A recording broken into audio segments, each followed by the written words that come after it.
तो हेलो दोस्तों, आप लोगों को स्वागत है हमारे चैनल में। तो चलिए हम पढ़ने वाले हैं VVI important chapter. VVI important chapter प्रकाश का ऑब्जेक्टिव देख लेते हैं। ये अधिकतर बार 5 से 6 क्वेश्चन यहीं से आ जाते हैं। तो चलिए अब हम क्वेश्चन की ओर चलते हैं। तो पहला क्वेश्चन कहता है, प्रकाश किस प्रकार की तरंग है। प्रकाश किस प्रकार की तरंग है? तो विद्युतीय चुंबकीय तरंग है। कैसा तरंग है? तो प्रकाश विद्युतीय चुंबकीय तरंग है। ऑप्शन नंबर सी हो जाएगा राइट आंसर। तो चलिए अब दूसरा देख लेते हैं। समतल दर्पण में बनने वाला प्रतिबिंब कैसा होता है? तो समतल में बनने वाला प्रतिबिंब कैसा होता है? तो हमेशा आभासी होता है। ये आप लोग याद रखिएगा। ऑप्शन नंबर बी जो राइट आंसर हो जाएगा। तो चलिए अब अगला देख लेते हैं। अवतल दर्पण का उपयोग किस में किया जाता है? तो अवतल दर्पण का उपयोग किस में किया जाता है? दाढ़ी बनाने में किया जाता है। ये आप लोग याद रखिएगा कि अब दाढ़ी बनाने में कौन से शीशे का उपयोग किया जाता है? तो अवतल दर्पण का उपयोग किया जाता है। ऑप्शन नंबर बी हो जाएगा राइट आंसर। चलिए अब अगला देख लेते हैं। उत्तल दर्पण का उपयोग कहाँ होता है? उत्तल दर्पण का उपयोग कहाँ होता है दोस्तों? तो वाहन के साइड मिरर में। उत्तल दर्पण का उपयोग कहाँ होता है? तो वाहन के साइड मिरर में। Option number C is right answer हो जाएगा। तो चलिए अब अगला देख लेते हैं। प्रकाश के परावर्तन के कितने नियम है दोस्तों? तो प्रकाश के परावर्तन के कितने नियम है? तो 2 नियम है। Option number B is right answer हो जाएगा। तो चलिए अब अगला देख लेते हैं। आपतन कोण और परावर्तन कोण के बीच क्या संबंध है दोस्तों? तो आई बराबर क्या होता है? आर होता है। Option number C is right answer. यानी आई बराबर क्या होता है? आर होता है। यही होता है आपतन कोण और परावर्तन कोण के बीच संबंध होता है, यानी दोनों कोण बराबर होता है आपस में। तो चलिए 7 नंबर क्वेश्चन देखते हैं। आप अवतल दर्पण में जब वस्तु अनंत पर हो तो प्रतिबिंब कहाँ बनता है दोस्तों? अवतल दर्पण में जब वस्तु अनंत पर हो तो प्रतिबिंब कहाँ बनता है दोस्तों? तो फोकस पर बनता है। कहाँ बनता है दोस्तों? तो फोकस पर बनता है। Option number A is right answer हो जाएगा। चलिए अब देखते हैं दर्पण सूत्र क्या है। दर्पण सूत्र क्या है दोस्तों? तो 1/f बराबर क्या होता है? 1/v प्लस 1/u होता है। Option number A is right answer हो जाएगा। तो चलिए अब अगला देख लेते हैं। उत्तल दर्पण द्वारा बना प्रतिबिंब कैसा होता है दोस्तों? तो उत्तल दर्पण द्वारा बना प्रतिबिंब हमेशा क्या होता है? आभासी और छोटा होता है। तो आभासी और छोटा किसका होता है? तो उत्तल दर्पण का होता है। Option number B is right answer हो जाएगा। चलिए अब अगला देखते हैं। 10 नंबर क्वेश्चन क्या कहता है? प्रकाश के अवतल अपवर्तन का कारण क्या है? तो प्रकाश के अपवर्तन का कारण क्या है दोस्तों? तो गति में परिवर्तन हो सकता है, दिशा में परिवर्तन होता है, माध्यम में परिवर्तन होता है। एक माध्यम से दूसरे माध्यम में जाता है तो क्या कहते हैं? उसे अपवर्तन कहते हैं। तो ये सभी हो जाएगा। Option number D is right answer हो जाएगा। चलिए अब अगला देख लेते हैं। लेंस कितने प्रकार के होते हैं दोस्तों? लेंस कितने प्रकार के होते हैं? तो लेंस होते हैं 2 प्रकार के होते हैं। लेंस कितने प्रकार के होते हैं? 2 प्रकार के। बी इज राइट आंसर हो जाएगा। चलिए अब अगला देखते हैं। 12 नंबर क्या कहता है क्वेश्चन? उत्तल लेंस को क्या कहते हैं? उत्तल लेंस को क्या कहते हैं दोस्तों? तो उत्तल लेंस को आभासी लेंस कहते हैं। क्या कहते हैं दोस्तों? उत्तल लेंस को आभासी लेंस कहते हैं। Option number A is right answer हो जाएगा। चलिए अब अगला देख लेते हैं। अवतल लेंस को क्या कहते हैं दोस्तों?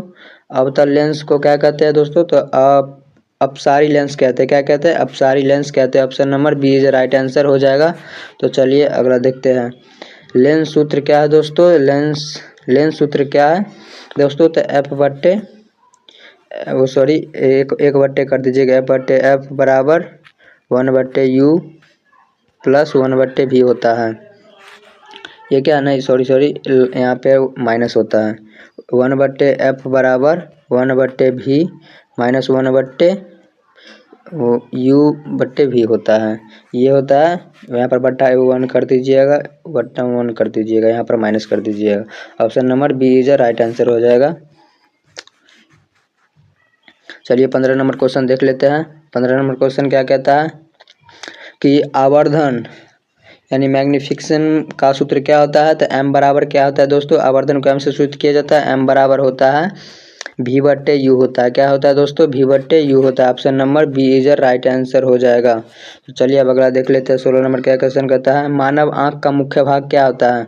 मानव आँख का मुख्य भाग क्या होता है दोस्तों? तो रेटिना भी होता है, कॉर्निया भी होता है, लेंस भी होता है, यानी कि ये सभी हो जाएगा। Option number D is right answer. तो चलिए अब अगला देख लेते हैं। 17 नंबर क्या कहते हैं? निकट दृष्टि दोष को क्या कहते हैं? निकट दृष्टि दोष का एक और नाम है जिसे क्या कहते हैं? मायोपिया कहते हैं। क्या कहते हैं दोस्तों? मायोपिया कहते हैं। और दूरदृष्टि दोष को क्या कहते हैं दोस्तों? 18 नंबर क्वेश्चन देख लीजिएगा। दूरदृष्टि दोष को क्या कहते हैं? तो परमोटिया कहते हैं। क्या कहते हैं? हाइपर परमोटिया कहते हैं इसे। Option number B is right answer हो जाएगा। तो चलिए अब चलते हैं अगला क्वेश्चन की ओर। मायोपिया को ठीक करने के लिए कौन सा लेंस का प्रयोग किया जाता है दोस्तों? तो मायोपिया को ठीक करने के लिए कौन सा लेंस का उपयोग किया जाता है दोस्तों? तो मायोपिया किसे कहते हैं? तो निकट दृष्टि दोष को कहते हैं। निकट दृष्टि दोष को ठीक कौन करता है? तो अवतल लेंस करता है, याद रखिएगा। जो निकट दृष्टि दोष यानी मायोपिया को ठीक करने के लिए कौन सा लेंस का उपयोग हो जाता है? तो अवतल लेंस का। Option number B is right answer. चलिए अब अगला देखते हैं। हाइपरपरमोटिया को ठीक करने के लिए कौन सा लेंस का उपयोग किया जाता है दोस्तों? तो यानी दूरदृष्टि दोष को ठीक करने के लिए कौन सा लेंस का उपयोग किया जाता है? उत्तल लेंस को। याद रखिएगा दोस्तों, बी इज राइट आंसर हो जाएगा। चलिए अब अगला देख ले 21 नंबर क्वेश्चन। तो इंद्रधनुष बनने का कारण क्या होता है दोस्तों? इंद्रधनुष बनने का कारण क्या है? परावर्तन और अपवर्तन, ये दोनों हो जाएगा। D is the right answer हो जाएगा। चलिए अब अगला देखते हैं। प्रकाश का वेग निर्वात में कितना होता है दोस्तों? प्रकाश का वेग निर्वात में कितना होता है? तो 3 × 10⁸ मीटर पर सेकेंड होता है। तो 3 × 10⁸ मीटर पर सेकेंड स्क्वायर होता है। एज राइट आंसर हो जाएगा। चलिए अब अगला देख लेते हैं। 23 नंबर क्वेश्चन क्या कहता है? फोकस दूरी किस में मापी जाती है दोस्तों? फोकस दूरी किससे मापी जाती है? तो ध्रुव से मापी जाती है। किससे मापी जाती है दोस्तों? तो ध्रुव से मापी जाती है। बी इज राइट आंसर हो जाएगा। चलिए अब अगला देख लेते हैं। 24 नंबर क्वेश्चन। वास्तविक प्रतिबिंब कैसा होता है? वास्तविक प्रतिबिंब कैसा होता है दोस्तों? तो हमेशा उल्टा होता है। कैसा होता है? उल्टा होता है, यानी कि बी इज राइट आंसर हो जाएगा। चलिए अब अगला देख लेते हैं। 25 नंबर क्वेश्चन। मानव आंख में प्रतिबिंब कहाँ बनता है दोस्तों? तो ये आप लोग को पता होना चाहिए कि कहाँ बनता है। ऑप्शन नंबर बी रेटिना पर बनता है। रेटिना जो होता है ये हमारे आँख पर क्या करता है? जब आँख पर प्रकाश पड़ता है तो हमारे रेटिना पर पड़ता है और कैसा प्रतिबिंब बनाता है? वास्तविक और उल्टा बनाता है। याद रखिएगा, वास्तविक